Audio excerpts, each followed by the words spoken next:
মাসুদ কামাল আপনার কাছ থেকে যে আওয়ামী লীগের যারা সমর্থক কর্মী নেতা তাদের মধ্যে কোনো অপরাধ বোধ বা ক্ষমা চাওয়ার কোনো বিষয় দেখি না। আজকের এই তথ্য আমি আপনার সামনে দিই, যেমন সামিটে সজীব ওয়াজেদ জয়ের মালিকানা আছে, এমনকি তার যে স্ত্রী তালাকপ্রাপ্ত স্ত্রী তাকে তিনি দেন বছরে দেবেন $2,40,000। 2024 সাল থেকে 2034 সাল পর্যন্ত প্রতি মাসে তার স্ত্রীর নাম ক্রিশ্চিয়ানাকে তিনি $20,000 করে দেবেন।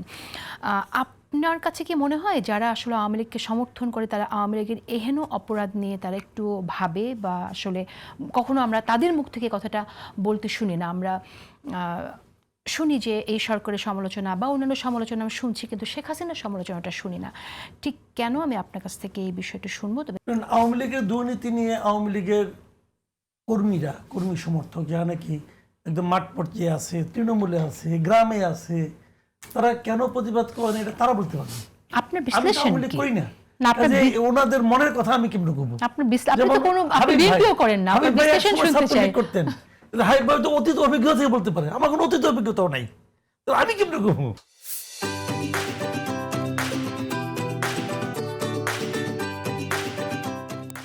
কাজেই ওইটা আমার পক্ষে বলা কঠিন না, একজন বিশ্লেষক হিসেবে আমি শুনতে চাইছি। আমি আপনাকে বলি সে জিনিস হলো গিয়ে, আমি যে আমার কথা বলেন, আওয়ামী লীগের প্রত্যেকটা নেতা, প্রত্যেকটা আমি মানে আমি দু একটা বাদ দিতে পারলে খুশি হইতাম হয়তো বা, কিন্তু আমার কাছে মনে হয় নাই প্রত্যেকটা নেতা এই ধরনের অর্থনৈতিক দুর্নীতির সঙ্গে জড়িত ছিল।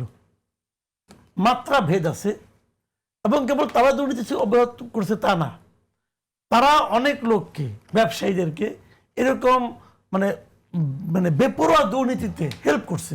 আচ্ছা, এস আলম কে আওয়ামী লীগ করতো? এস আলম তো আওয়ামী লীগ করেন, এস আলম তো সব পার্টিকে টাকা দিছে। এস আলমের এই দুর্নীতি করার সুযোগটা কে করে দিছে? নিশ্চয় আওয়ামী লীগ করে দিছে।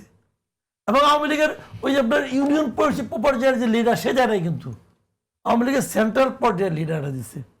শেখ হাসিনা জানতো না যে এস আলম যে টাকা লুটপাট করতেছে? জানতো। তার মানে যাই না, যদি কিছু না বলে তার মানে উনি করতে দিয়েছেন। আপনি জয়ের কথা বললেন, জয়ের প্রতি মাসে তার তালাকপ্রাপ্ত বউকে কত টাকা ক্ষতিপূরণ দেন? কোথেকে দেয়? পকেট থেকে বাইক দেয় তো না, পকেটে তার টাকাটা ঢুকায় দেয় কি? এই এস আলমরাই ঢুকাই দেয়। এস আলম, আজিজ খান, যারা পলাইছে তারা দেয়, যারা দেশে এখনো আছে তারাও দিছে। না দিলে ব্যবসা করতে পারতো? শাহ আলম ব্যবসা করতে পারতেন যদি আওয়ামী লীগের টাকা না দিত? একে আজাদ ব্যবসা করতে পারতো আওয়ামী লীগের টাকা না দিলে? নাবিল গ্রুপ ব্যবসা করতে পারতো? বলেন আপনি আমাকে, পারতো? কেউ পারতো না।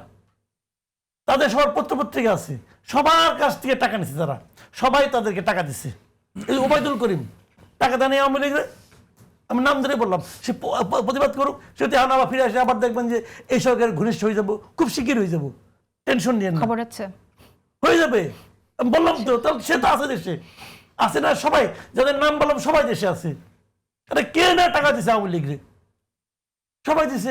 আবার এই সরকারকেও তারা দিবে যদি সরকার নেয়, হয়তো দরদাম চলছে, অথবা চেষ্টা চলছে, সরকার গ্রহণ করলে হবে।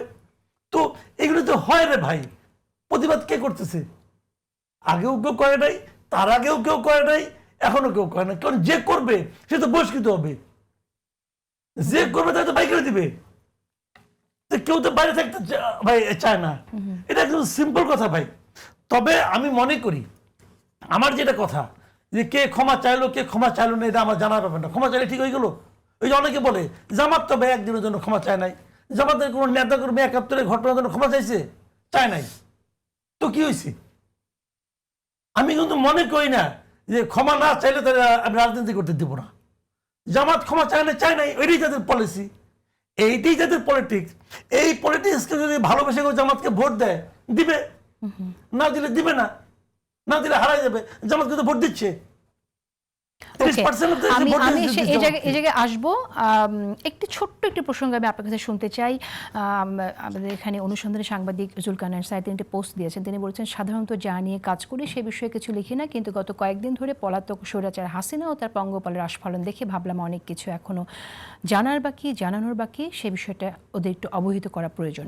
এটি উনি আসলে সামিটে হাসিনা পুত্র মালিকানা নিয়ে পোস্ট এবং তালাকপ্রাপ্ত স্ত্রীকে তিনি $2,40,000 যে দেন সেই পোস্টে তিনি উল্লেখ করেছেন। করেছেন। এই মাঝে এই ধরনের আলোচনা যে আসছে যে আপনার স্বৈরাচার হাসিনার পঙ্গপালের আস্ফালন, বিশেষ করে আমি দেখলাম যে হাম সংক্রান্ত একটি আলোচনা বৈঠকে শেখ হাসিনার সমর্থক কয়েকজন থাকায় এই আলোচনাটা বেশি এসেছে। আপনি কি একটু কিছু বলবেন? আপনি সেই মিটিংয়ে ছিলেন, আপনার কাছে মনে হয় যে এটার সাথে কোনো যোগসূত্র আছে যে শেখ হাসিনার আমি যতক্ষণ ছিলাম ততক্ষণ যারা বক্তব্য দিয়েছেন তাদের বক্তব্য আমি এরকম কিছু পাইনি।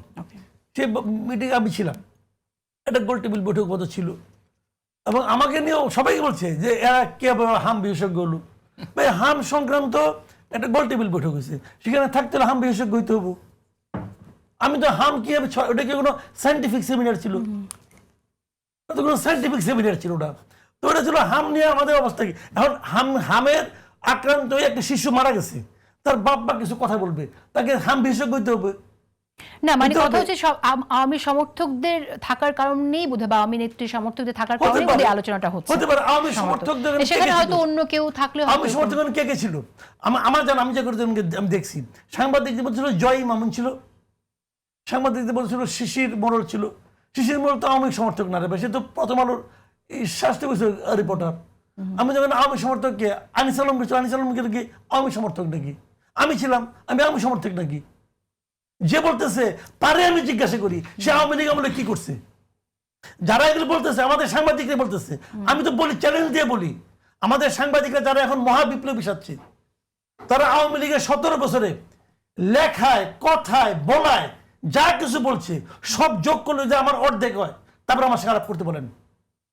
ওদের সবাইকে মিলা, একজনকে না কিন্তু, ওরা যতজন মিলে বলে, এই এখন যারা বলে সবার, এই প্রত্যেকটা লোক যদি 100 হয় 100, ওই 100 লোক 17 বছরে যা বলছে আওয়ামী লীগ গভর্নমেন্টের বিরুদ্ধে, সেটা যদি আমার অর্ধেক হয় যোগ করলে পরে, ঠিক আছে, তারপর আমাকে বলতে আমি